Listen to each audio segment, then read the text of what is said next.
to pastors or teachers who associate with other pastors or teachers who are blatantly heretical. Ooh, yeah, that's a tough one. Blatantly heretical, of course, is the subjective part there in your question. Um, the word heresy is one of those words that I think we like to throw around when somebody doesn't believe in the same way that we do. All right. And so then the question, though, is, by how many degrees off do they really have to be? And that's not always easy to answer. So, because I know for certain that there are people who have told me in no uncertain terms that I'm a heretic because I'm not following the Bible the way that they think I should be following it. By the idea that I no longer eat pork, I'm somehow putting myself under the law and I'm going to lose my salvation and all this stuff. That they consider that to be heresy. That I would suggest that we should maybe, I don't know, keep the Sabbath, because God said to keep the Sabbath, and enjoy the feast, right? And again, somehow I'm putting myself under this terrible curse now, and they consider me to be a heretic. Well, I would disagree with them, of course. I think I've never been as free as I am now. I'm so happy with the way things are going. So, blatantly heretical. That's really a tough one. And from my perspective, I see some of these other pastors, and I'd say, well, what you're teaching is heretical. Okay. The question, though, really, I think what you're getting at is, can we have fellowship with these people? And I would dare say yes, that we can. Now, clearly, if people are murdering people, those kind of things, and we shouldn't hang out with those people because they are doing things that are in clear violation of the Ten Commandments. What about the Sabbath? Well, yeah, that's a tricky one, right? But James says that there are sins that are leading to death and there's sins that are not leading to death. So, what I want to do for my life is um, I want to be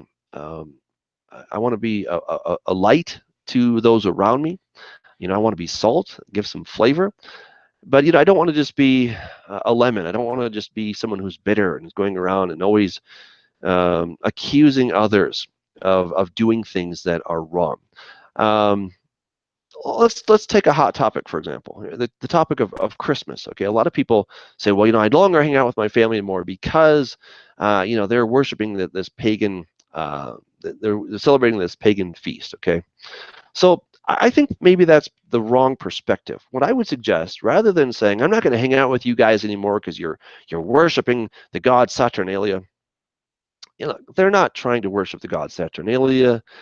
Most zealous Christians that I know, when they keep Christmas, they're not going after Saturnalia and they're not trying to bow down to a tree.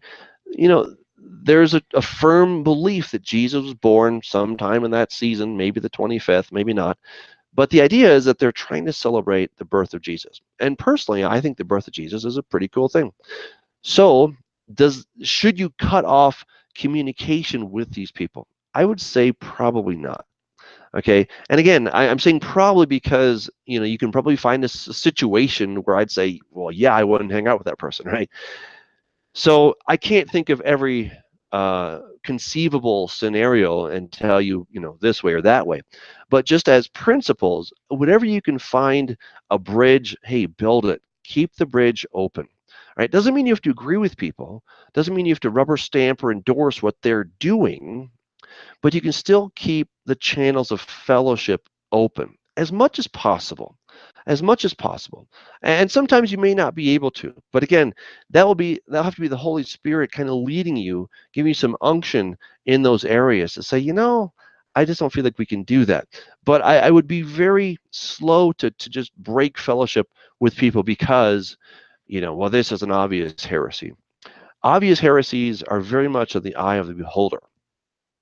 Um, and again, people sometimes think that about me. I might think it about them, but knowing that I am a heretic in their view, and I'm like, I'm still willing to hang out with you. If you kind of put yourself in the shoes of the heretic, then you might have a different perspective on that question. So thank you for asking that, Ryan. I think that was a great question. A little bit tricky, but I think we have to look for the principles versus the absolutes. I think that's kind of that's my bottom line anyway. So